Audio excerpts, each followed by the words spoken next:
ইউরোতে কি এক পাগলাটে ম্যাচই না হয়ে গেল, যেখানে রাউন্ড অফ 16-এ মুখোমুখি হয়েছিল রোনালদোর পর্তুগাল বনাম স্লোভেনিয়া, যেখানে শেষ মুহূর্তে টাই ব্রেকারের ম্যাচটা 3-0 ব্যবধানে ম্যাচটা জিতে নিয়েছে পর্তুগাল। তবে এই ম্যাচটা আপনাকে আবেগে ভাসিয়েছে, এই ম্যাচটা আপনাকে কাঁদতে শিখিয়েছে, এই ম্যাচটা আবার শেষ মুহূর্তে রোনালদোর হাসিতে আপনাকে হাসাতেও শিখিয়েছে। তবে এই ম্যাচটা একেবারেই সহজ ছিল না পর্তুগালের জন্য বা রোনালদোর জন্য। স্লোভেনিয়া অনেক বড় একটা পরীক্ষা নিয়েছে রোনালদোর পর্তুগালকে, তারা শেষ মুহূর্তে নির্ধারিত টাইম পর্যন্ত রোনালদোর পর্তুগালকে আটকে দিয়েছিল এবং এক্সট্রা টাইমে ম্যাচটা যাওয়ার পরেও কিন্তু নিজেদের সেরাটা দিয়ে খেলেছিল স্লোভেনিয়া। যদিও টাই ব্রেকারে 3-0 ব্যবধানে তাদের বিদায় নিতে হয়েছে এবারের ইউরো থেকে। চলুন এই ম্যাচটা নিয়ে আমরা একটু কথা বলি, যেখানে 104 মিনিটে রোনালদো একটা পেনাল্টি মিস করে এবং এই পেনাল্টি মিস করার পর কিন্তু রোনালদো কান্নায় বেসে পড়ে। রোনালদোর এমন কান্না দেখাটা কি কারো পক্ষে সহ্য করার মতো? অবশ্যই না। রোনালদো, মেসি এদেরকে কান্না করতে মানে না, এদেরকে শুধু ফুটবলে হাসিটাই মানায়। রোনালদো যখন কান্নায় ভেঙে পড়লেন, পুরো টিম এসে তাকে সান্ত্বনা দিতে ব্যস্ত, কেননা 104 মিনিটে এক্সট্রা টাইমে গিয়ে রোনালদো একটা পেনাল্টি পেয়েছিলেন এবং সেখান থেকে রোনালদো গোল করতে ব্যর্থ হয়েছে।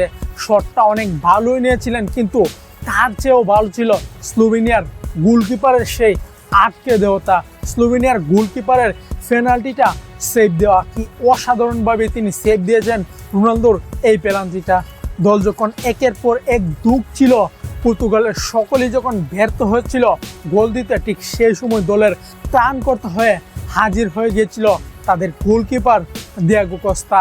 এই দিয়েগো কস্তার জন্যই ম্যাচটা একমাত্র জিততে পেরেছে পর্তুগাল।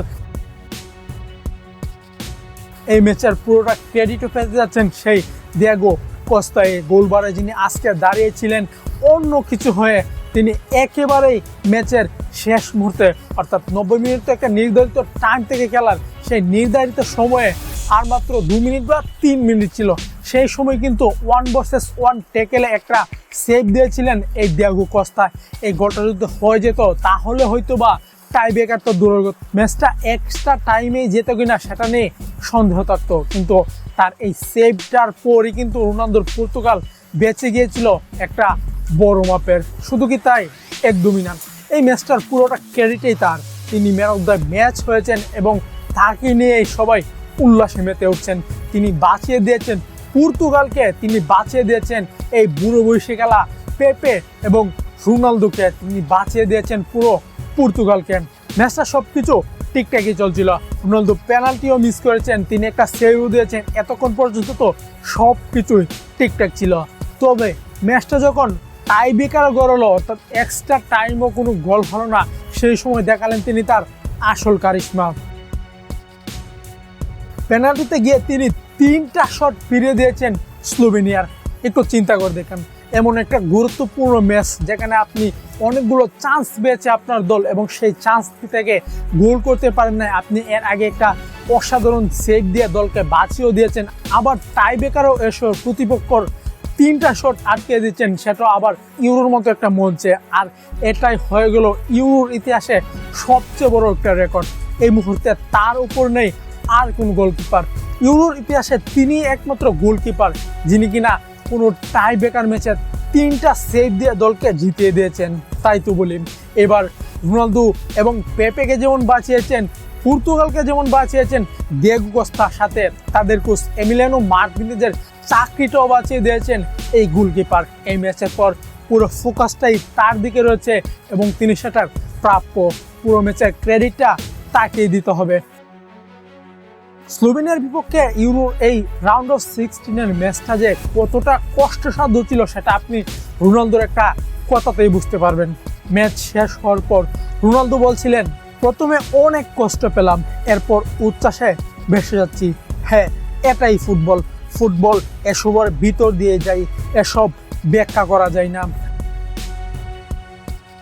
একবার চিন্তা করে দেখুন, যেখানে বিশ্বসের একটা ফুটবলার যাকে কিনা মেসির সাথে তুলনা করা হয় এবং চিন্তা করা হয় এ যুগের সবচেয়ে প্রতিদ্বন্দ্বীমূলক দুজন ফুটবলার, যার ধারে কাছেও এই যুগে কেউ নেই। বলছিলাম মেসি এবং রোনালদোর কথা।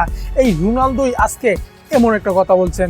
শুধু কি তাই, একবারই নয়, রোনালদোর এই ম্যাচে তেমন কোনো ইফেক্টই নেই। তিনি দলকে তেমনভাবে কিন্তু সাহায্য করতে পারে নাই, শুধুমাত্র সেই টাইব্রেকারের প্রথম গোলটা বাদে। এর আগেও রোনালদো একটা পেনাল্টি মিস করেছিলেন এবং এই পেনাল্টিটা যদি রোনালদো গোল দিতে পারতেন তাহলে হয়তোবা পর্তুগাল এগিয়ে যেত, ম্যাচটা আর টাইব্রেকারও গড়াতো না। ম্যাচের একেবারেই এক্সট্রা টাইম, যেখানে 104 মিনিট, যেখানে ব্রুনো ফার্নান্দেস বলটা নিয়ে ড্রিবল করে ঢুকে যাচ্ছিলেন ডিবক্সের ভিতরে, ঠিক সেই সময় একটা ফাউলের শিকার হলেন ব্রুনো ফার্নান্দেস এবং ব্রুনো এর ফাউলের মুহূর্তটা রেফারির চোখ এড়েনি। সেই জায়গা থেকে একটা পেনাল্টি পেয়ে যায় পর্তুগাল এবং এই পেনাল্টিটা নিতে এসেছিলেন ক্রিস্টিয়ানো এবং এই পেনাল্টি নিতে এসেই বাঁধলো যত ধরনের অঘটন। এমনিতেই তো এবার ইউরোতে রোনালদো কোনো গোল করতে পারছিলেন না, একমাত্র একটা অ্যাসিস্টই আসে তার গত 3টা ম্যাচে এবং এই ম্যাচেও কিন্তু তিনি প্লেইং 11-এ ছিল। তবে এত কিছুর পরেও যেন রোনালদোর পেছু যাচ্ছিল না কষ্ট, যেখানে রোনালদোকে আমরা ম্যাচের এমন সময় যদি রোনালদো কোনো ফ্রি কিক অথবা পেনাল্টি পায় তাহলে কিন্তু রোনালদোর গোল করার সম্ভাবনাটাই বেশি থাকে। কিন্তু আজ স্লোভেনিয়ার বিপক্ষে পেনাল্টিটা তো মিস করলেনই, তাতে কান্নায় ভেঙে পড়লেন এই ক্রিস্টিয়ানো। তাকে সান্ত্বনা দিতে তার পুরো টিমমেট চলে এসেছিল, এমনকি ডাগ আউটে বসে থাকা প্লেয়াররাও তাকে সান্ত্বনা দিতে এসেছিল যে তুমি পারবে। ম্যাচের আরও সেই সময় অনেকটা সময় বাকি। রোনালদোর এমন কান্না জড়িত মুহূর্তটা দেখে কি আপনার ভালো লেগেছিল? অবশ্যই আপনি যদি ফুটবল ফ্যান হয়ে থাকেন তাহলে ভালো লাগার এত কিছুর পর, এত গল্প, এত নাটকীয়তার পর শেষ মুহূর্তে রোনালদোর পর্তুগাল চলে গিয়েছে পরের রাউন্ডে, যেখানে তাদের প্রতিপক্ষ হিসাবে থাকছে শক্তিশালী ফ্রান্স। এই ম্যাচে রোনালদো পর্তুগাল যতটা স্ট্রাগল করেছে এই স্লোভেনিয়ার বিপক্ষে, আর না জানি কতটা স্ট্রাগল করতে হয় যেখানে এমবাপ্পেদের সামলাতেই জানি কতটা কষ্ট করতে হয় এই পর্তুগালকে।